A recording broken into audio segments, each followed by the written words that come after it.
Hola, ¿cómo les va? ¿Cómo están?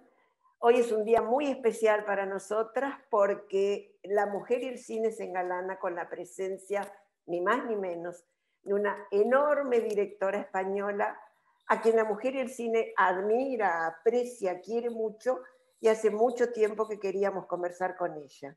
Su nombre, Isabel Coixet.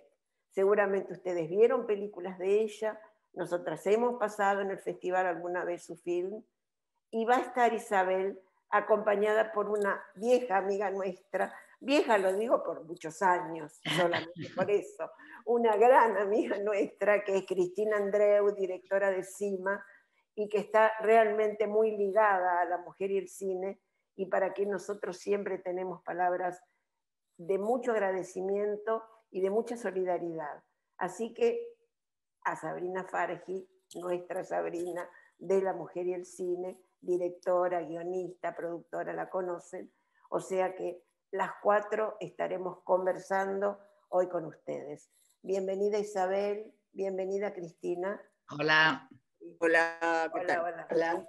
También, bueno, ellas naturalmente están en España, todas las horas de diferencia las hemos arreglado. Isabel, quiero contarte un poquito, aunque sea rápido, qué es La Mujer y el Cine. La Mujer y el Cine nació ya hace 34 años por la iniciativa de un grupo de mujeres de la cultura, entre ellas alguien que seguramente te suena su nombre, que es María Luisa Bember, por iniciativa de un grupo de mujeres, entre ellas María Luisa, se creó un festival, primero una especie de asociación de mujeres del cine y la cultura, justamente para dar a conocer, para promocionar, para promover, para difundir el cine realizado por mujeres. En ese momento, piensa que eran hace 34 años, prácticamente la única directora mujer en la Argentina era María Luisa. Y la idea de ese festival, producto de una asociación, digamos, era justamente dar a conocer las películas realizadas por mujeres y como mensaje importante era, mujeres, ustedes pueden, anímense, filmen, tomen una cámara y salgan a filmar. Esto realmente fue muy importante, ese primer festival inolvidable que hoy todas recordamos con un enorme, enorme cariño y con mucha admiración, porque piensen que hace 34 años hablar de feminismo, decir cine hecho por mujeres, no estaba tan bien visto, por lo menos no era muy común. Los festivales fueron haciéndose uno a uno todos los años. Hemos tenido muchas piedras en el camino que hemos ido sorteando una a una como hemos podido. Nos han echado en algunos momentos, nos han dejado de lado, no nos han apoyado, a veces sí, a veces no. En este momento, 34 años después de aquel festival, podemos decir que tenemos un poco de apoyos más importantes que en años anteriores y que estamos tratando de este festival, que lo haremos después de haber hecho el año pasado un festival online porque la pandemia no nos dejaba hacer un festival presencial. Este año va a ser nuevamente presencial en 2 salas, o sea que nos hemos agrandado un poco y vamos a hacer el festival en 2 salas. Y entre las entrevistas importantísimas para nosotras está conversar contigo y tenerla cerca a Cristina. Así que esta es un poco la historia. Isabel, también te quiero decir que La Mujer y el Cine ha dado a conocer muchísimas realizadoras. Hoy hay muchas directoras mujeres aquí en la Argentina que han presentado su primera película o su primer corto en La Mujer y el Cine. Eso nos llena de orgullo. Sabri, si querés agregar algo, adelante. Bueno, creo que con respecto a todo lo que tiene que ver con la historia de la mujer y el cine, has dicho todo. Así que yo con muchas ganas de que arranquemos ya la conversación con estas dos mujeres que admiro muchísimo, que son muy amigas entre ellas, sé que se quieren mucho, y eso habla muy bien de las dos. O sea que es como, y yo la quiero mucho a Cristina, así que por transitividad ya te queremos mucho, Isabel, a vos también. Isabel, vamos a hablar un poquito y esto siempre interesa a todo el mundo.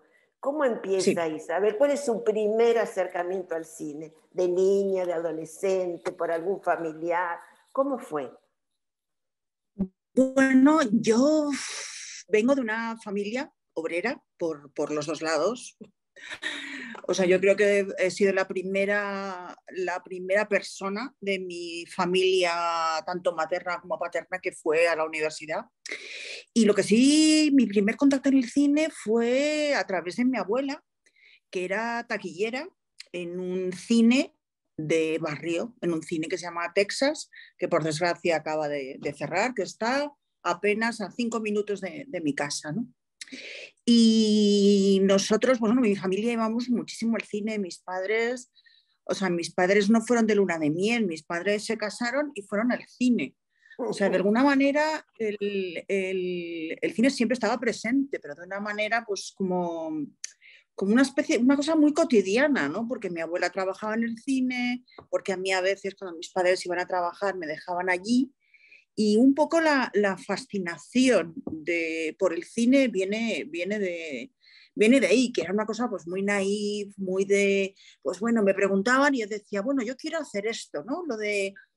Pero decían, pero tú quieres salir en la pantalla. Digo, no, yo lo que quería era contar historias como con los elementos del cine y que se proyectaran en una sala oscura, ¿no? Y yo tenía como una cosa un poco naif y muy inocente de yo quiero hacer eso.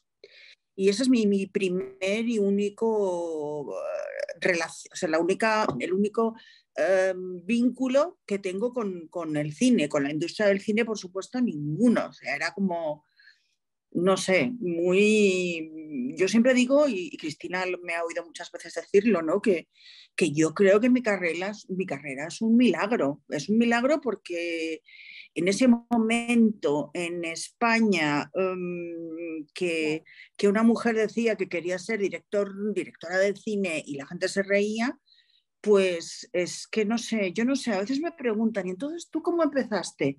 Y te juro que sí, o sea, sé todos los pasos que hice, pero todo ha sido como un cúmulo de testarudez, azar, casualidades y empeño y poca cosa más. Bueno, empeño bastante. Empeño fue Sí. mucho porque tu carrera está llena de empeño. De todas maneras, estudiaste en la universidad no una carrera cinematográfica, sino otra carrera, o sea que te sirvió para afianzarte con tu deseo de hacer cine algún día. Es curioso, ¿no? Porque yo tenía como esta idea muy clara, o sea, yo estaba como absolutamente convencida de que tarde o temprano haría cine. Pero a la hora de estudiar, pues no escogí, bueno, creo que la única manera en ese momento, pues en España de la transición, ¿no? Porque claro, no olvidemos Claro. que tanto Cristina como yo nacimos en una dictadura. Entonces, que en ese momento había muy pocas escuelas de cine, o sea, y bueno, evidentemente en mi medio familiar, ir a estudiar fuera era algo que no sé, es que no se contemplaba, ¿no? Porque no había medios, no había becas, no había posibilidades.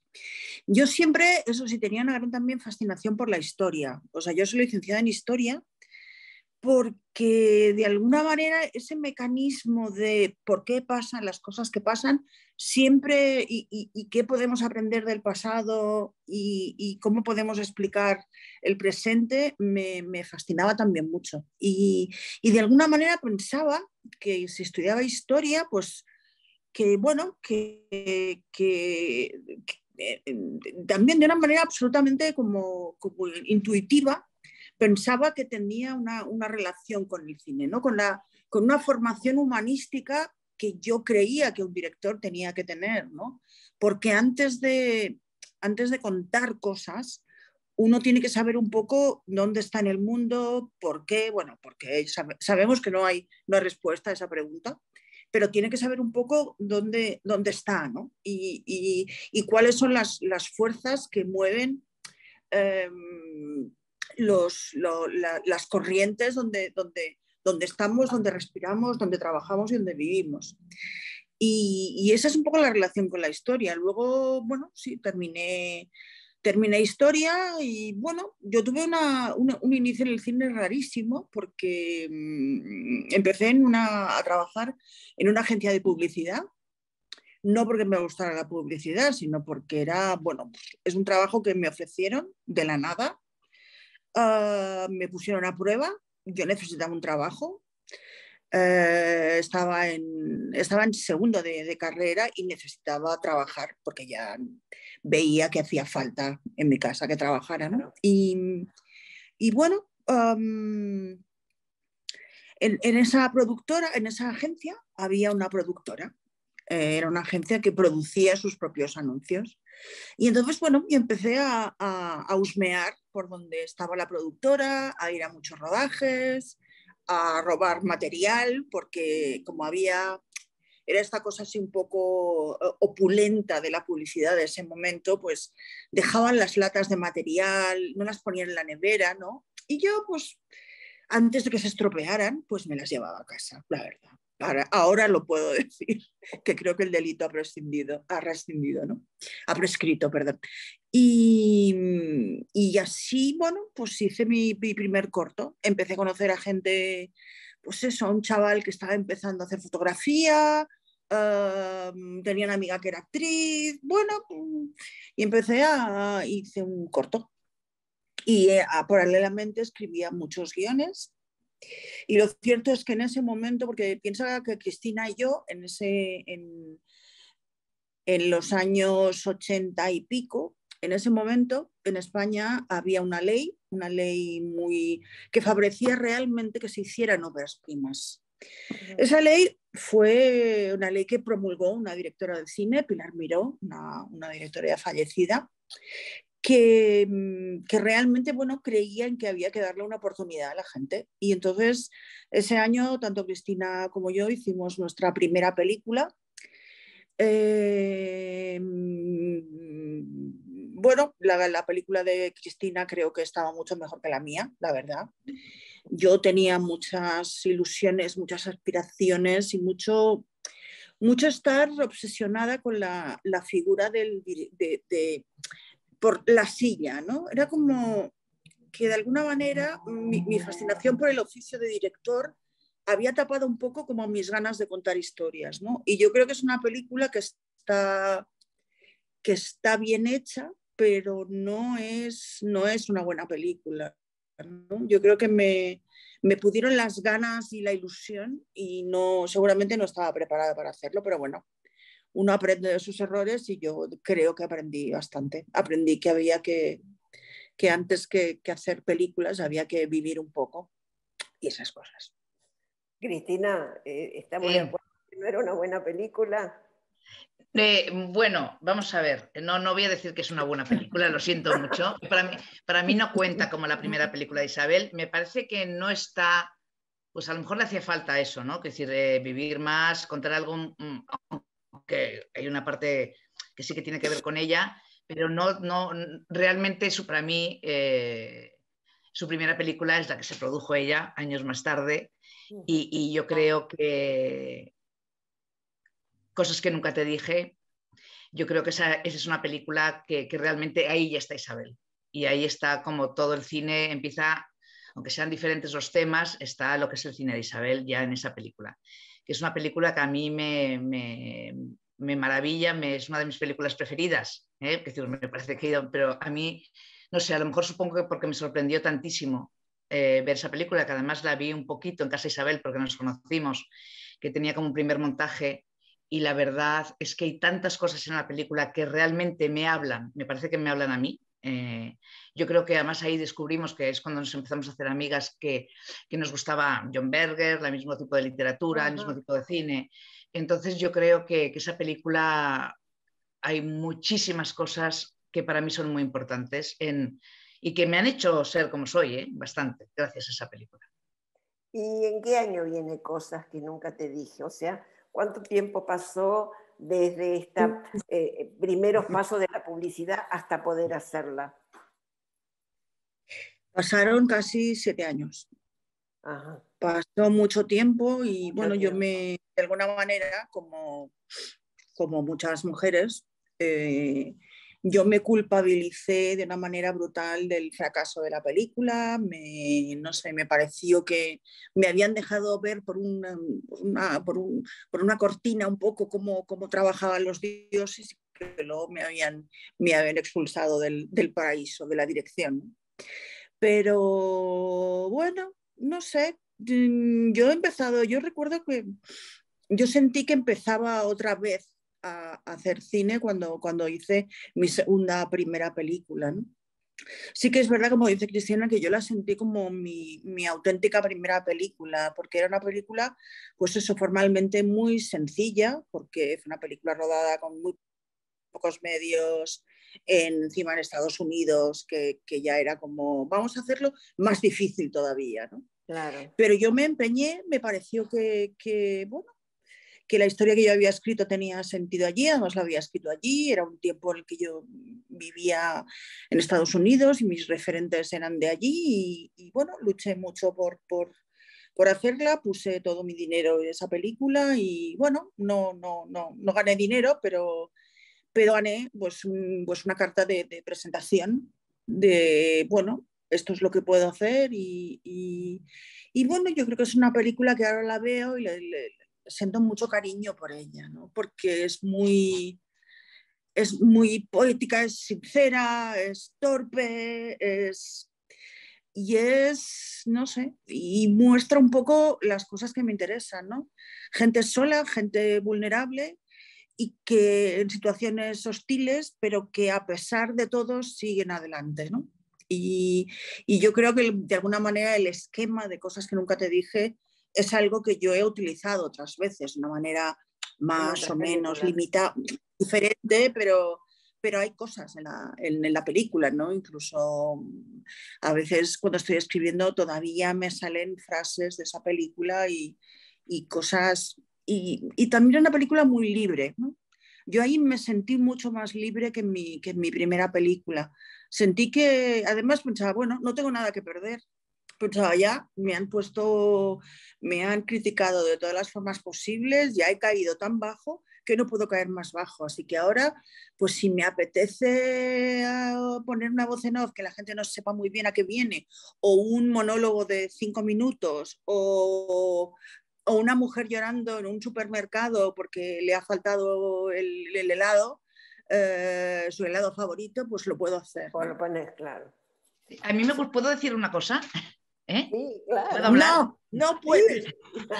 No, mira, yo hay una cosa que me parece que como esto lo van a escuchar también seguramente directoras o gente joven que quiera hacer películas, me parece que es importante la fuerza de Isabel y, a ver, hay que pensar que en esa época, aunque ya no era la transición, no era la post-transición, España seguía siendo un país terrible. Es decir, la película de Isabel era una película totalmente diferente, internacional, y yo creo que gracias a que la película fue a Berlín, tuvo ese éxito que tuvo de público, porque aquí los dueños de los cines, los distribuidores, los exhibidores, los productores, todo, yo creo que era un mundo completamente, bueno, bastante rancio y que esa nueva posibilidad, esa nueva ventana que se abría a otros espectadores, yo creo que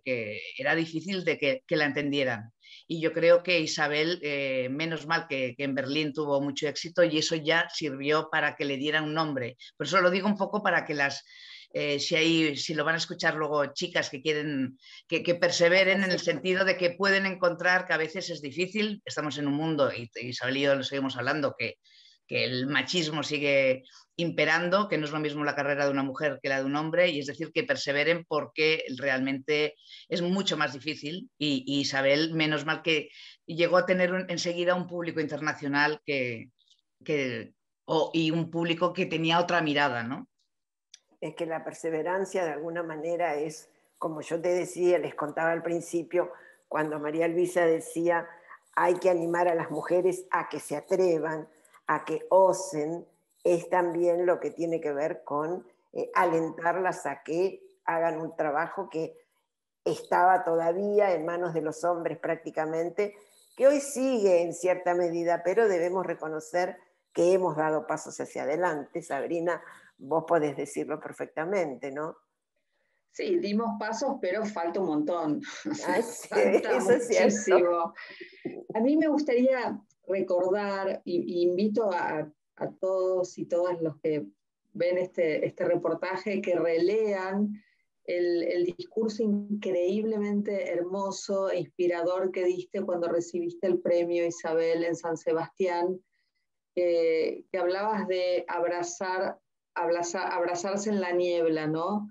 Y hay como todo un decálogo de un montón de cosas de las que hablas que realmente adhiero a todas, y lo has dicho de una manera tan como me hubiera gustado decir lo mismo a mí, pero tú ya lo has dicho hermoso. Esa sensación de estar llorando en ese mismo festival que te estaba premiando, recordar que habías estado llorando por una crítica mala de tu película, y eso me trae pie a preguntarte cómo sacas la resiliencia, qué te pasa cuando lees la mirada de los otros. Bueno, Sarina, como yo ya en la primera ya me dieron leña, ya tuve bastantes, no una crítica, no. Yo cuando lloraba en San Sebastián era porque tenía como todos los periódicos y en todos había críticas atroces, ¿no? Pero bueno, hay un momento que piensas que evidentemente no dejan de herirte, y yo creo que eso cualquier director, hombre, mujer, mayor, joven, o sea, nosotros hacemos cosas, evidentemente no, el principal objetivo no es que nos quieran, pero lo que queremos es que nos quieran. Bueno, lo que pasa es que ahora, pues quizá, como ya me he pasado tantas montañas rusas en mi carrera, ¿no? Ya he pasado, pues, no sé, de repente tú haces hay películas que piensas, bueno, estás muy convencida, ¿no?, de que van a gustar y luego no gustan, y como ya ves también cosas que a veces piensas, bueno, yo recuerdo cuando hice la librería de Bookshop, yo pensaba, bueno, esto ya estoy firmando mi sentencia, ya nunca más conseguiré dirigir porque esto no le va a gustar a nadie, y luego resulta que le gusta a todo el mundo, ¿no? Y es muy extraño, ¿no? Y hay algo que te resulta, como creador, te resulta siempre muy difícil separarte de esa mirada académica o institucionalizada o de la prensa, a pesar de que ahora todos sabemos que la prensa pues tiene tiene una importancia relativa, ¿no? Y que evidentemente pues hay blogs que tienen mucho más peso a la hora de conformar una opinión por parte de los espectadores, ¿no? Pero bueno, yo como esta es una conversación informal, y yo quiero decir que si hay una persona en el mundo que, bueno, a Cristina no le dejé leer el discurso antes, y yo sé que ella estaba preocupada porque yo cuando hablo en público es que me tengo un miedo escénico horroroso, ¿no? Y no, es que no me gusta nada, me parece además que todo lo que digo son tonterías, oigo mi voz y a mí mi voz no me gusta, me aburre, pienso, yo lo que digo, pues si son tópicos, ¿no? Entonces yo creo que Cristina estaba muy nerviosa, pero la referencia a la niebla es algo que las dos conocemos bien, porque cuando yo todavía no tenía carnet de conducir y Cristina de vacaciones siempre conducíamos, yo recuerdo un día cruzando la frontera España-Francia por los Pirineos, que nos enfrentamos a una niebla densísima y yo no sé cómo ella consiguió conducir en la oscuridad, pero lo de la idea de abrazar la niebla, que es lo que ella hizo aquel día, fue la que me dio la idea de decirlo. También es verdad que la niebla a la que yo me refería era la incertidumbre, también tenía que ver con la incertidumbre de la pandemia, de se van a volver a llenar los cines, tiene sentido lo que hacemos, contar historias sobre, yo qué sé, sobre jubilados en Benidorm o yo qué sé, o prostitutas en Ushuaia, tiene sentido cuando el mundo está yendo hacia un vacío que desconocemos. Entonces, bueno, pues es un poco la traducción poética de Aprender a amar la bomba de Stanley Kubrick en Doctor Strangelove. ¿Y qué te contestas cuando te preguntas todo eso, Isabel? Ay, ¿qué me contesto? ¿Qué te cuento? Uf, no lo sé. Mira, hay días que realmente pienso de una manera además muy egoísta y me doy cuenta, pienso, mira, es igual donde vaya el mundo, ¿no? Tú tienes que contar esto y tienes que luchar por contar esto y después de todo narrar, pintar, esculpir, escribir, filmar, tiene que ver con explicar el mundo, ¿no? Aunque no entiendas el mundo, el ansia y las ganas de explicarlo están ahí, ¿no? Y te permite además transformar a una escala, evidentemente, seguramente muy pequeña, parte de ese mundo. Entonces, hay días que pienso que tiene todo el sentido y hay días que pienso que no, sinceramente. Y sí, lo que es verdad es que yo tengo una necesidad de filmar, ¿no? Ahora, en mi último rodaje, bueno, aparte de un documental, el que también ha trabajado Cristina, sobre un caso de abusos sexuales en una escuela de teatro para adolescentes. La última película que filmé, el rodaje fue hace 2 años, ¿no? Y entonces ahora sí que noto como las ganas de volver a filmar, porque hay algo en la mecánica de un rodaje que para mí es como que siento que allí tú puedes controlar y contar y modificar y moldear ese mundo, ¿no? Y eso es todo lo que, esa es una parcela en la que puedes hacer algo exactamente como tú quieres o casi exactamente como tú quieres. Y entonces ahí, pues, no sé, ahí siento un poco menos, yo cuando estoy rodando siento un poco menos la pregunta esa del péndulo de qué sentido tiene todo esto. Pero bueno, a ver, Pero es la pregunta. Sí, Cristina. Sí. Sí, no, yo quería decir que hay una cosa que es verdad, que decir que, bueno, aunque estamos en un momento de incertidumbre, que falta la plaga de las langostas nada más, casi, pero lo que es verdad es que, Isabel, tú te sigues emocionando con la literatura, te sigues emocionando con algunas películas, te sigue emocionando la música, es decir, que te sigue emocionando la creación de otros, por lo menos. Entonces, nosotros necesitamos tu creación. Es decir, que con que estés muy diciendo, bueno, es que horror y ¿para qué sirve? Pues sí que sirve, seguro que sirve para la gente que queremos ver tus películas. Entiendo el desánimo, ¿no? Yo creo que sigue el placer de la sala de cine, aunque sea ahora para poca gente, me da igual. El placer es tan grande que no vamos a estar pensando en que si las plataformas, bueno, el placer de la sala de cine es el placer de la sala de cine y ahí volveremos. El placer de estar tumbada leyendo un libro, ese placer no nos lo van a quitar y queremos que tú nos lo des, ¿no? Y entonces yo creo que tienes que hacerlo. Y luego, hablando así de cosas de Isabel, normalmente no es tan fácil. Y mucha gente que cuando rueda sin parar Isabel dicen, uy, es que no para de rodar. No muchas para. veces los guiones que tiene Isabel los tiene desde hace años. Ella lo que sí que tiene guiones en el cajón. Eso sí que los tiene, no para de crear de esa manera, pero no, a veces se unen 3 proyectos que llevan muchos años, ¿no? Y yo creo que eso es importante, que no es tan fácil cuando es fácil, cuando lo parece que es tan fácil, que no lo es. Alguna vez leí, Isabel, que tu película La librería es un canto de amor a la literatura. ¿Es así? Totalmente. O sea, para mí, Totalmente. bueno, aparte de este viejo sueño infantil que también a los que nos gustan los libros hemos tenido, ¿no? Tú te imaginas en una librería y también te imaginas un mundo protegido en el que solo te acompañan los autores que amas. Entonces, sí, para mí es muchas cosas la librería. También es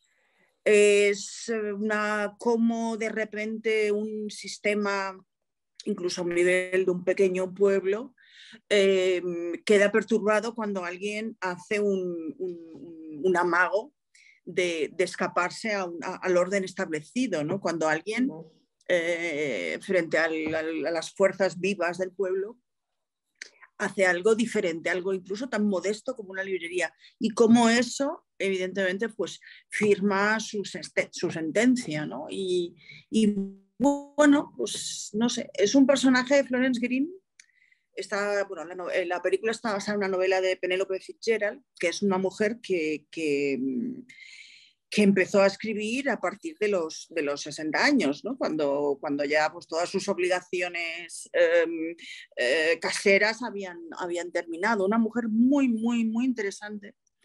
Y lo que ella describe ahí en esa novela para mí fue una revelación, y fue esas cosas de pensar, bueno, yo es que me identifico con esta mujer, que abre una pequeña librería en un pueblo que no tiene librerías y que lo único que quiere es ganarse la vida, leer y hacer que la gente lea, ¿no? Y sí que fue una lucha, porque claro, esto que a mí me fascinaba, pues hasta que conseguimos el dinero para hacer la película, pues costó mucho, mucho, mucho tiempo, muchos inicios que parecía que sí que íbamos a rodar y luego no, y bueno, se iba posponiendo. Y yo hubo un momento que pensé que no se iba a hacer, pero bueno, al final se hizo. Y es una película que tiene pues muchas de las cosas que me gustan, muchos de, bueno, pues la literatura epistolar, que también me gusta mucho, las cartas que no llegan, las relaciones en las que pasa todo mientras parece que no pasa nada, y todas esas cosas. Y los libros, claro, por supuesto. Isabel, ¿y cómo es tu trabajo con los actores? Porque has trabajado con actores fantásticos, algunos muy conocidos, otros que en su momento no eran tan conocidos, y a todos les has sacado lo que se dice lustre, ¿no? Los haces brillar. ¿Tenés un abordaje especial? ¿O dependiendo del actor o la actriz? Sí, ¿O cómo encarás? Sí.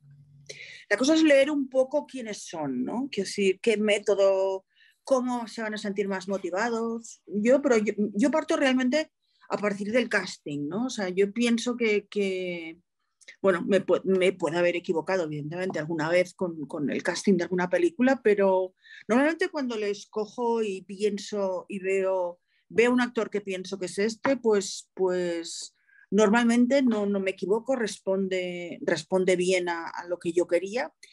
Y lo que hago es intentar conocerles, intentar ver pues, qué es lo que necesitan, hay actores que necesitan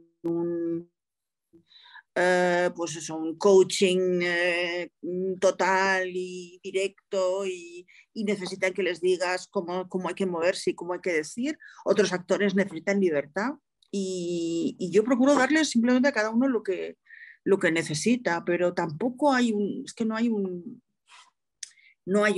secreto, un misterio, ¿no? Yo procuro llevarme bien con ellos, beber mucho con ellos si les gusta beber, comer, y procurar que coman muy bien, porque es muy importante. Yo creo que hay una... Perdona. Sí. Bueno, no, solo te iba a decir que debe haber una liga, porque vamos a ver, las películas de Isabel muchas veces no tienen una gran producción y son unos grandes actores y actrices que lo hacen por trabajar con Isabel. Debe haber una sociedad secreta donde todos dicen, hay que trabajar con Isabel Coixet. Si te llamo Isabel Coixet, di que sí, o algo así, porque es increíble. Di que sí, que comerás bien. Di que sí, que comerás bien, y te regalarán choas, y beberás, te regalarán vino. Pero quiero decir que debe haber una, porque es increíble, ¿no? Yo creo que todos están deseando trabajar con ella. Y con tu equipo de trabajo, el equipo técnico, ¿sos de repetir equipo o vas mezclando? Sí. Si hay una coproducción, entiendo que a lo mejor entra gente nueva, pero ¿tenés ya como un gente de tu equipo?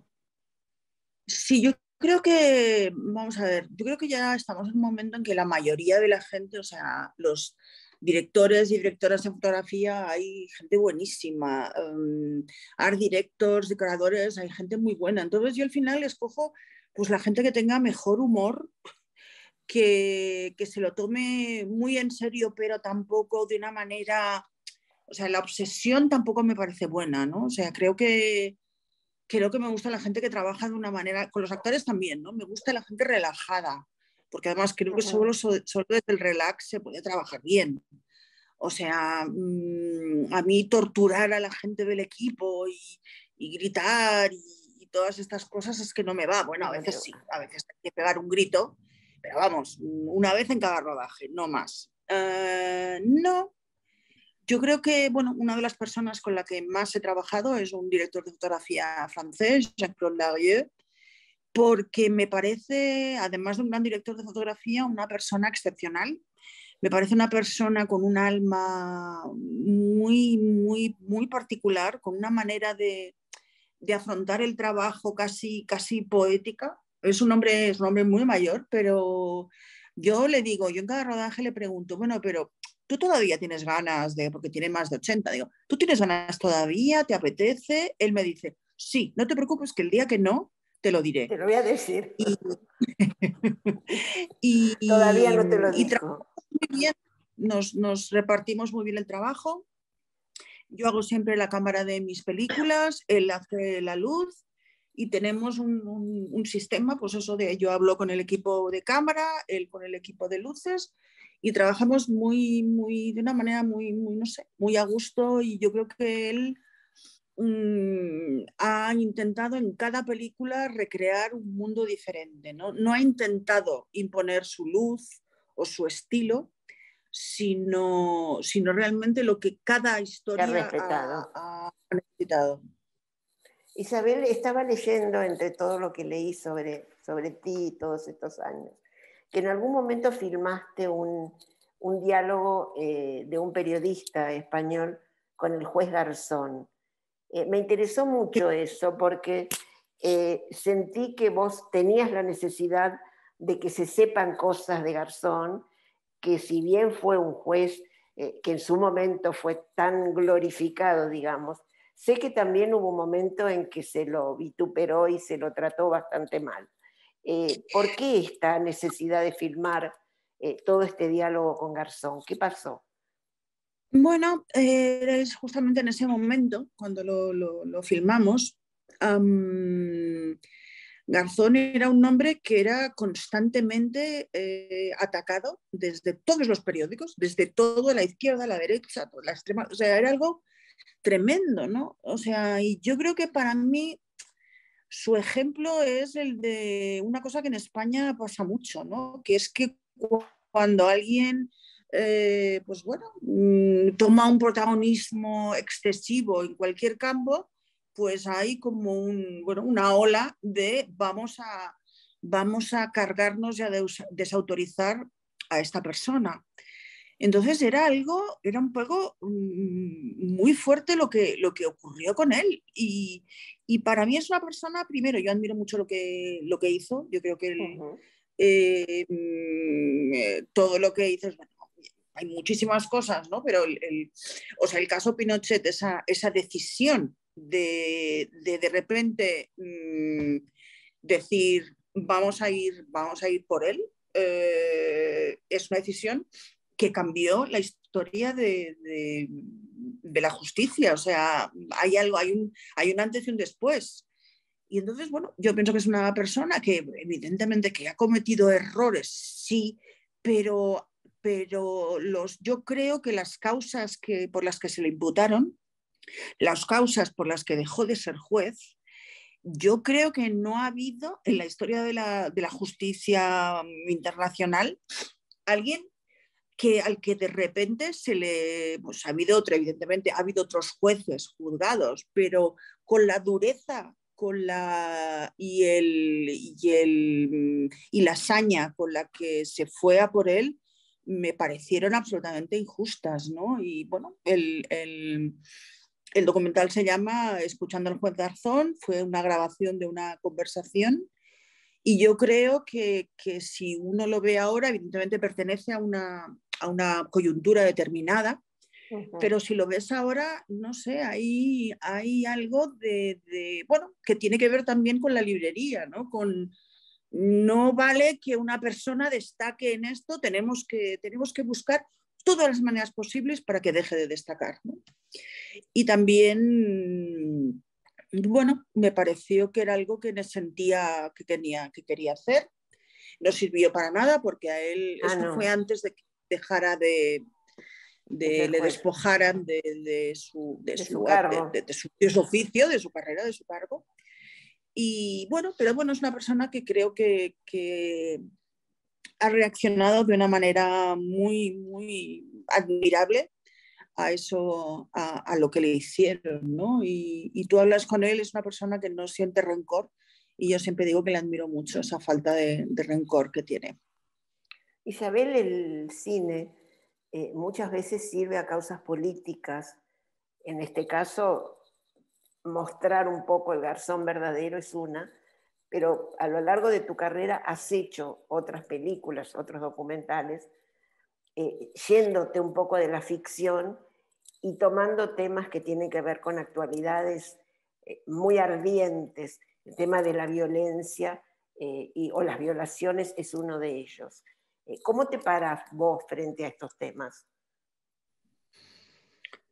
Bueno, una de las, es verdad, pero yo siento que, bueno, quizá el último documental que he rodado, que todavía no lo habéis visto, pero espero que lo podráis ver pronto, quizá es el único documental redondo, ¿no?, que he hecho. Yo creo que antes evidentemente he hecho cosas que corresponden a momentos muy determinados, a coyunturas muy determinadas, ¿no? Quizá, no sé, siempre he sentido que lo que hacía tenía que estar al servicio de gente que supiera lo que había que hacer, ¿no? Porque yo siempre tengo mucho pudor. No sé, ahora por ejemplo me decían, ¿no? Tengo pues unos amigos se van a ir con una furgoneta a la frontera de Polonia con Ucrania, ¿no? Y decían, no, vente con nosotros y filma. Y pienso, pero vamos a ver, o sea, esta gente lo que necesita no es que nadie vaya allí a filmar, porque ya hay mucha gente filmando, hay mucha gente diciendo todas las atrocidades que están ocurriendo. Lo que necesitan es dinero, alimento, no necesitan una cámara más, ¿no? Yo creo que en ese sentido, cuando hay situaciones tan terribles y sobre todo pues eso, de conflictos bélicos, es al final una persona que no es un especialista y que no conoce el terreno, al final estorbas más. O sea, hay que pensar de una manera pragmática, ¿no? Yo, por ejemplo, cuando tú hablas de las violencias sexuales, ¿no? O sea, hice un documental sobre una persona, Inge Genefke, perdón, una asociación danesa que, que lo principal objetivo de esa asociación es luchar contra la tortura, y lo hacen, pues eso, desde un punto de vista político. De hecho, recibieron a mucha gente. Ella empezó a trabajar con muchos exiliados, escapados argentinos, intentando crear terapias para curar de una manera eficaz a gente que había sido torturada.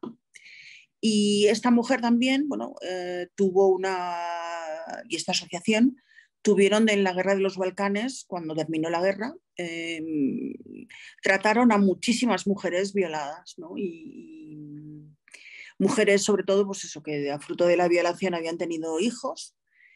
Y bueno, fue para mí, o sea, de repente el privilegio de poder hablar con esas mujeres, y fue importante, pero evidentemente fue más importante para mí que para ellas, ¿no? Porque, bueno, al final sí hicimos un documental que contaba lo que hace esta organización, y que, bueno, los fondos fueron a parar a ellos, que sé que los van a utilizar bien, pero en estas cosas yo creo que al final es cierto que luego escribí La vida secreta de las palabras, que tiene por protagonista a una de las mujeres que conocí, ¿no? Y entonces ahí siempre tienes esta cosa de estoy ayudando, estoy apropiándome de algo, es legítimo que yo escriba y que cuente una historia y lo cierto es que cuando estuvimos con la actriz, con Sarah Polley, estuvimos en Copenhague y ella habló con muchas de estas mujeres, con algunas de las que yo había hablado en Mostar y en Sarajevo, y yo les conté un poco lo que yo quería hacer y luego cuando les enseñamos la película, sí que me di cuenta que hay algo que a la víctima le gusta, no le gusta. La víctima necesita sentirse dignificada, no revictimizada, ¿no? Y yo creo que es importante a la hora de contar, ¿no? Cómo a veces tú ves películas sobre situaciones, sobre todo de mujeres que pasan por las peores cosas que te puedas imaginar. Y yo siempre me pregunto, bueno, pero algo tiene que haber, esta mujer es más que un estatus de víctima y eso creo que es importante tenerlo en cuenta y contarlo, ¿no? Porque muchas veces nosotros mismos, ¿no? O sea, reducimos las situaciones a la víctima, a la mujer violada, pero bueno, la mujer que ha sido violada no puede definirla esa violación y nosotros como narradores tenemos que hacer un esfuerzo para devolverle una condición que lo que le pasó le arrebató momentáneamente. Y bueno, yo creo que es importante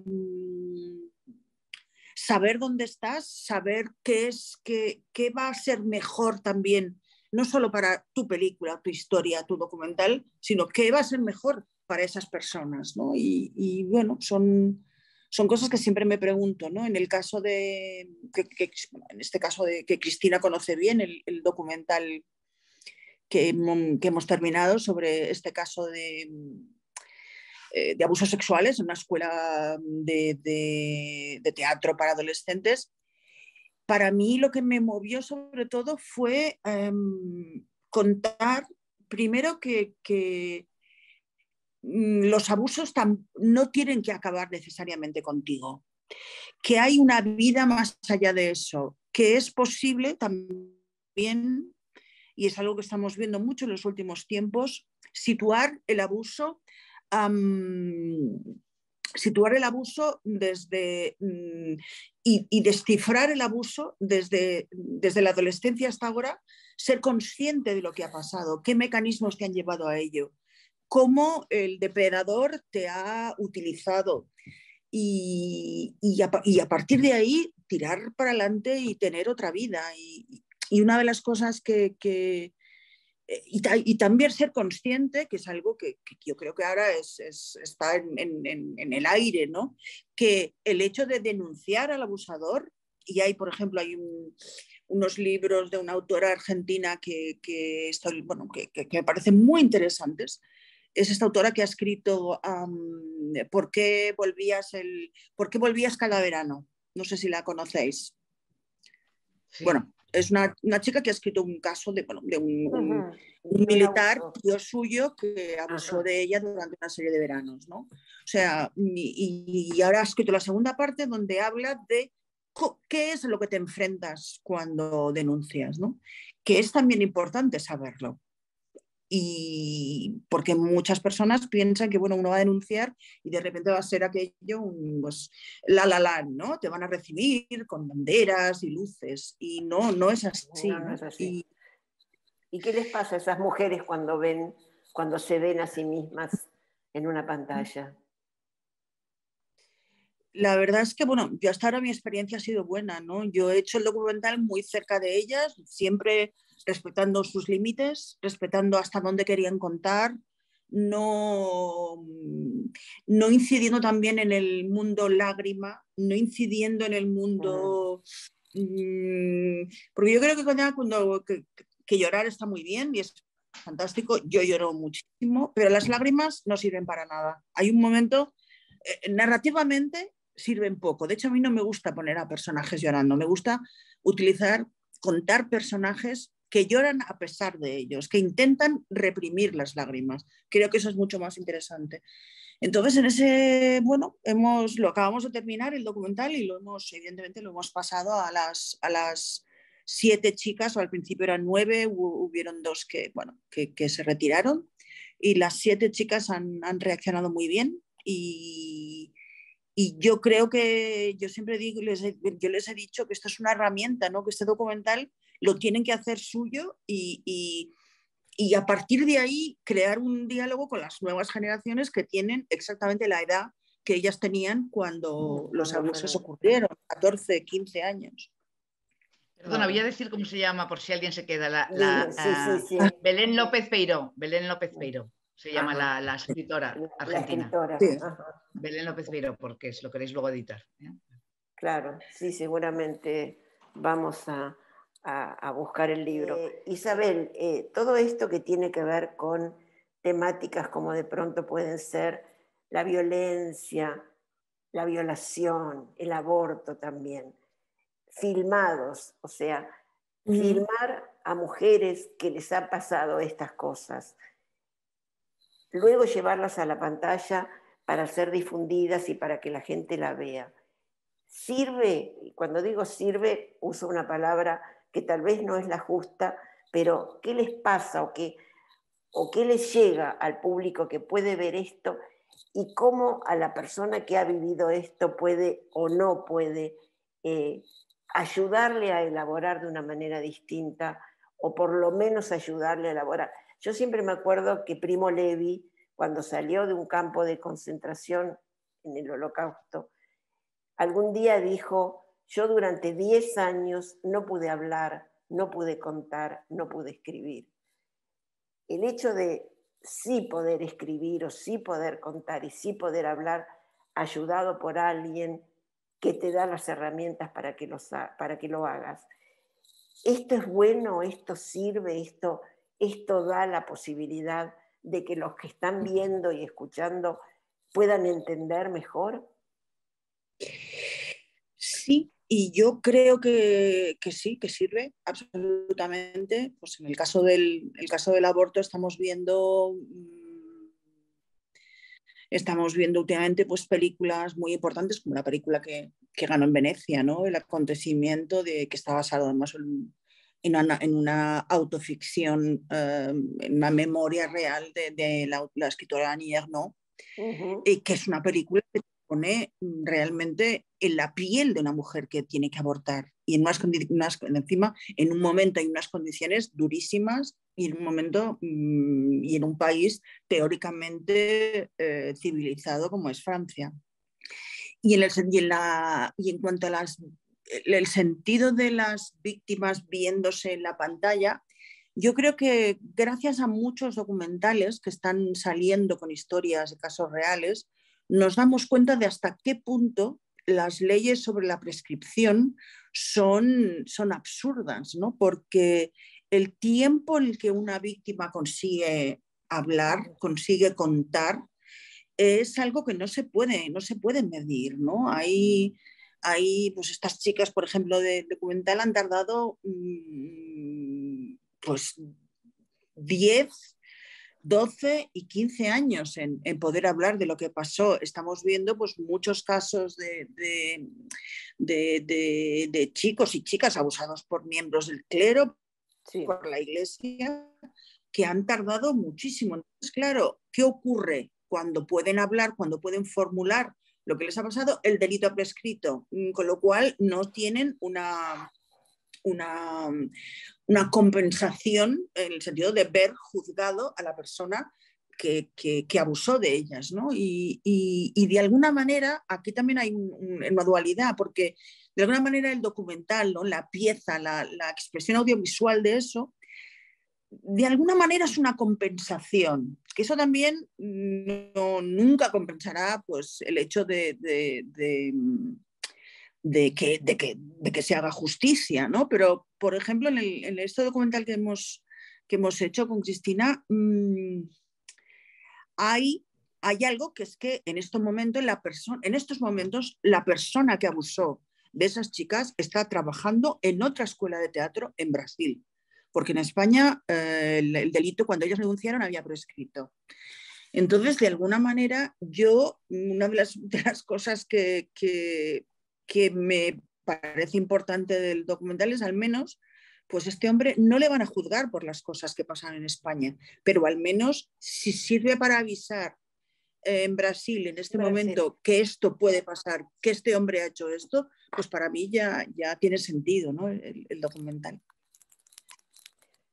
Sabrina, ¿vos querías hacer alguna pregunta a Isabel? Sí, o sea, siempre veo que en tu obra hay mujeres muy, muy potentes y pienso el concepto de feminismo, ¿no? En ti, ¿cuándo sientes que puedes decir, bueno, soy feminista o estás trabajando en pos del feminismo, bueno, teniendo a Cristina cerca que todo el tiempo nos tiene tan en claro cómo estamos con los números, ¿no? Con las estadísticas?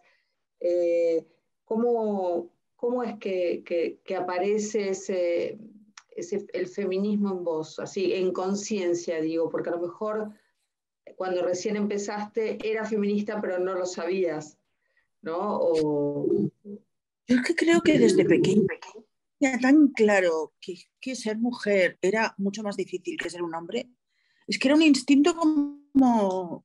Yo evidentemente, pues no, yo no me llamaba feminista, no sabía ni que existía el término, pero Claro. yo ya veía que a mí me hacían fregar los platos, a mi hermano no. Yo ya veía que el control que tenían sobre mí no era el mismo que sobre mi hermano. Yo ya veía que mi madre, pues que mis padres se querían mucho y tenían una gran relación, pero yo ya veía, pues de repente, pues el sentido posesivo de mi padre, los celos, cómo de alguna manera el control. Yo tenía clarísimo y también tenía clarísimo de una manera instintiva que nosotras valíamos tanto o más, yo siempre que pienso que valemos más, la verdad, que los hombres, ¿no? Lo que nunca conseguía explicarme es por qué estábamos en una situación, las mujeres, una situación tan precaria, ¿no? Pero la idea de esto que era todo el mundo, abres la boca y parece que se te cae la palabra patriarcado, ¿no? O sea, yo ya sentía que había algo que no estaba bien, ¿no? Y que era profundamente injusto, ¿no? Porque yo tenía una obsesión siempre con la justicia, ¿no? Y yo ya sentía que no era así. Ahora bien, no sé, es que yo, por ejemplo, siempre he sentido que era feminista. No he entendido nunca a esa gente como que se avergonzaba de decir que eran feministas. Yo siempre, vamos, no sé, es que siento que el feminismo va conmigo, ¿no? Que es como, bueno, es un sombrero que llevo siempre y que estoy contenta de llevarlo. Me he peleado, pues, no sé, ahora me doy cuenta, por ejemplo, que cuando empecé a trabajar así, pues en una agencia de publicidad, en agencias de publicidad, ¿no? He descubierto, por ejemplo, años después, que yo ganaba la mitad que mis compañeros y me hubiera gustado saberlo en ese momento. Una de las cosas, por ejemplo, que recuerdo muy bien y que justamente la persona que lo suscitó siempre me lo recuerda. Yo recuerdo el rodaje hace ya 30 años, 30, ¿no? 30, 28, de cosas que nunca te dije. Yo me acuerdo que una chica de una meritoria vino a decirme que el jefe de producción que teníamos se había proposado con ella y le había tocado en un ascensor, ¿no? Y yo recuerdo que como además era una producción que yo era la persona que ponía el dinero, o sea, lo primero que hice fue echar a esa persona, o sea, nunca puse en duda que esa chica, que luego es una chica que hizo una carrera, bueno, está produciendo cosas en Hollywood y siempre me lo recuerda, ¿no? Que yo, es como, me dijo eso y pensé, este tío a la puta calle y nos hacía mucha falta un jefe de producción en aquel caos, ¿no? O sea, para mí son cosas que no entiendo la gente cuando dice que hay límites finos, que hay que tal, que hay que poner en duda. Bueno, no, yo es que cuando esa chica me dijo que le había tocado, pensé, a la puta calle, ¿no? Ya está. Y no sé, he sido también muy radical en ese sentido. Isabel, en algún momento vos filmaste una película sobre el casamiento de dos mujeres, que fue la primera boda homosexual de dos lesbianas.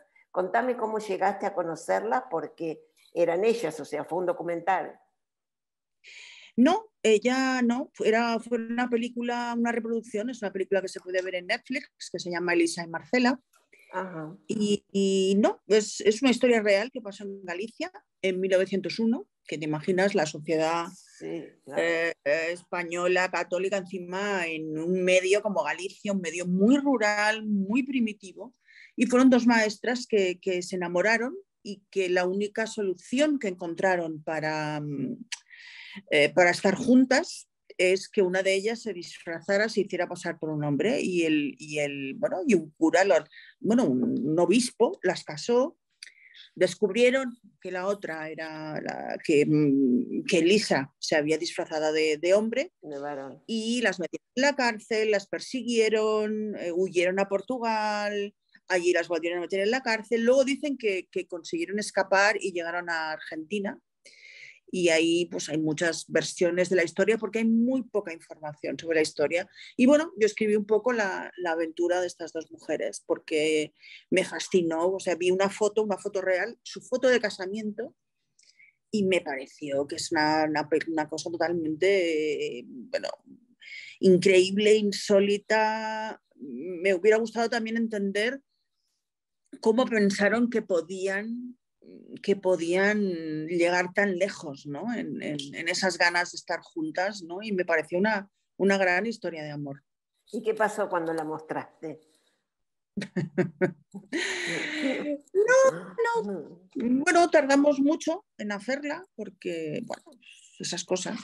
Y no, bueno, es una película que hoy todavía la gente la ve en Netflix, en países, no sé, en la India y en países donde, bueno, pues la homosexualidad femenina es como un tabú y mucha gente se siente muy tocada por la película y me escriben y me dicen que han descubierto muchas cosas sobre ellas mismas con la película, ¿no? Y eso es bonito, esa es la gran ventaja de tener, yo qué sé, es la gran ventaja de las películas, ¿no? Que de alguna manera pues te remiten a tu historia personal, ¿no? Aunque en ese sentido no era mi historia personal, pero me asombraban, ¿no? Estas mujeres, no sé, me fascinaba su historia. Sabri. Y ya que hablas de Netflix, ¿cómo es tu relación entre el cine, la serie, el Foodie Lab que hiciste? Con un gran actor argentino, Guillermo Fenning. Guillermo Fenning. Sí, que hizo un gran trabajo, Guillermo. Pues mira, es que Cristina tiene toda la razón. Evidentemente, cuando tú ves una película en una gran pantalla, con un sonido estupendo, una butaca cómoda y de alguna manera la oscuridad, ¿no? Porque la oscuridad es la oscuridad de la concentración. Porque solo existe la pantalla y tú y ya el mundo desaparece, ¿no? Eso es increíble y todos los cineastas del mundo lo que queremos es eso. Ahora bien, está claro que bueno, pues vivimos ahora y aquí y para seguir existiendo pues muchos cineastas pues bueno, pues pues enseñamos nuestras cosas en plataformas que tiene la ventaja, pues eso, yo recuerdo cuando se estrenó Elisa en Marcela, pues que se puso inmediatamente en una plataforma para todo el mundo, ¿no? Y de repente era como una audiencia global que no puedes ni soñar. Pero claro, hay tanta oferta y hay tanto, o sea, es como, estás como perdido, ¿no? Entre tanta oferta y y eso también hace que lo que has hecho se pierda un poco en ese océano de miles de opciones y de un catálogo alucinante, ¿no? Entonces yo estoy ahí dividida, ¿no? Por un lado, las ganas de seguir haciendo cosas, las ganas de seguir trabajando y la ilusión esa primigenia de una hija de taquillera como yo que ha crecido en el cine, ¿no? Y entonces ahí, no sé, cuando escribí Foodie Love, por ejemplo, sí que lo hice pensando, es una estructura que pensé que era una serie, ¿no? Y me lo pasé muy bien, me pareció una gran experiencia. Y también, pues eso, gracias a que está en HBO, se ha visto en muchísimos países del mundo. Pero el cine sigue siendo pues lo que te mueve más, sí, claro que sí. Está bien. Qué bueno. Y sí, convengamos que además es una gran fuente de trabajo, ¿no? Ajá. Sí. Bueno, es que yo creo que lo que se podría hacer es, bueno, Foodie Love, una serie no, porque además yo creo que Foodie Love está genial y además es una serie que ya está pensada, yo creo que Isabel ya la ha pensado para la pantalla, es decir, de cómo están los planos, es decir, pero claro, hay otras películas que no se pueden hacer, bueno, que no se pueden hacer, que están pensadas para la pantalla, ¿no? Es decir, que entonces lo bueno sería que tuvieran su carrera en el cine primero y luego ya que fueran a las plataformas, ¿no? Pero, por ejemplo, pues eso, que decir, yo creo que se nota en Foodie Love cómo está, bueno, porque yo creo que hay una cosa muy importante que ya, para terminar, es el punto de vista, ¿no? Cuando se habla del punto de vista, por supuesto, el punto de vista es el punto de vista del rodaje, de dónde colocas la cámara y todas esas cosas, ¿no? Pero también hay algo importante que es el punto de vista, y por eso me gustaría hablar del punto de vista de Isabel, que es ver cosas que los demás no vemos. Es decir, que, bueno, a lo mejor nos pasa a todos, pero en el caso de Isabel, ella, como luego nos lo puede contar, pues lo vemos, ¿no? Entonces nos asombra, ¿no? Como por ejemplo la película Nieve en Benidorm, ¿no? Es decir, que tú vas a Benidorm, bueno, a lo mejor en Argentina, pues no sé, la gente que lo escuche, pero es una ciudad toda llena de rascacielos, en un sitio enorme y es lo más, no sé, kitsch, están todos jubilados, están karaokes, hay travestis todo el rato por la mañana, por la tarde, por la noche. Es una ciudad, no sé, es increíble, ¿no? Pero todo el mundo, la gente así un poco que somos así, decimos, no, Benidorm no vamos, ¿no? Es decir, pero de pronto Isabel ve Benidorm de otra manera y nos enseña Benidorm de otra manera. Entonces yo creo que la diferencia entre los cineastas y los cineastas para mí de verdad son los que tienen ese punto de vista diferente y que nos enseñan lo que nosotros podemos ver a lo mejor de una manera que nos enseñan como otra esquina, ¿no? Como desde el lado. Y yo creo que eso y que eso está en el cine de Isabel, ¿no? Y luego yo creo que yo creo que Foodie Love, entonces estaba pensando, pues imagínate, no es lo mismo, sí que también hay planos